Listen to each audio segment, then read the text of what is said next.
Today, the group Open Carry Texas tells us it's planning an armed protest at the DPS headquarters on Lamar in December.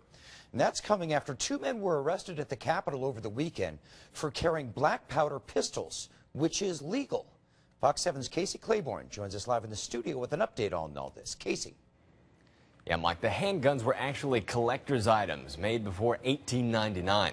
And Texas law actually says those are okay to openly carry because they're not considered firearms. Since gun rights activists really know their stuff when it comes to gun laws, naturally, when these arrests happened, drama ensued. On Saturday, Fox 7 was covering another story at the Capitol when we ran into this crowd of people clearly upset with state troopers. It means their job. Hey, as a soldier, can I just start shooting the enemy if I'm told to? Thanks to cell phone footage, the arrests that had just taken place were caught on camera. Justin DeLosh with Open Carry Texas was one of the two men arrested by troopers for carrying pre-1899 handguns openly. It doesn't take modern ammunition. It's definitely a primitive gun. Identify what he's done. Hey, why you guys harassing these guys? At that point in time, he asked me to put my hands behind my back. And at which point I said, sir, you haven't told me what I've done wrong. You haven't identified yourself to me or any of that. DeLosh says the other guy, A.J. Postel, says troopers were so forceful during the arrest they hurt him. The officer's left leg is kicked way out, so therefore all the way to his body weight is going on A.J.'s back, and it actually cracked some of A.J.'s ribs. DPS tells Fox 7 in a statement the men were arrested, quote, for criminal trespass, a Class A misdemeanor. The men were openly carrying suspected deadly weapons and were given the opportunity to leave the area, but refused. DeLosh says he wasn't asked to leave.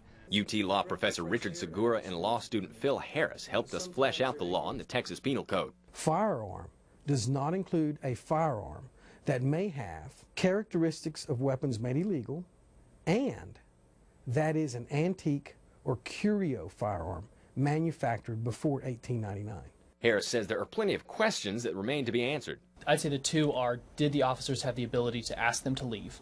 Did they have the greater right of possession? And were they carrying a deadly weapon? The deadly weapon is just an exacerbating factor on top of the criminal trespass.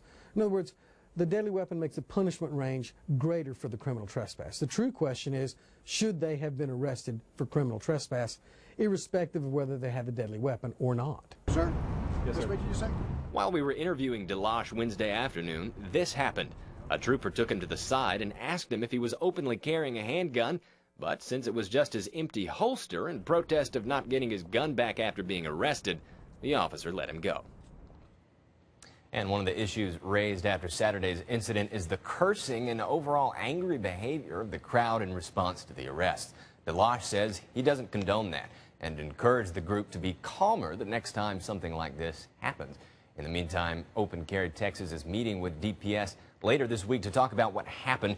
The group says regardless of what happens during that meeting, they'll be protesting in front of the Region 7 DPS headquarters, which is on Lamar, in December, with their long guns and pre-1899 handguns in tow.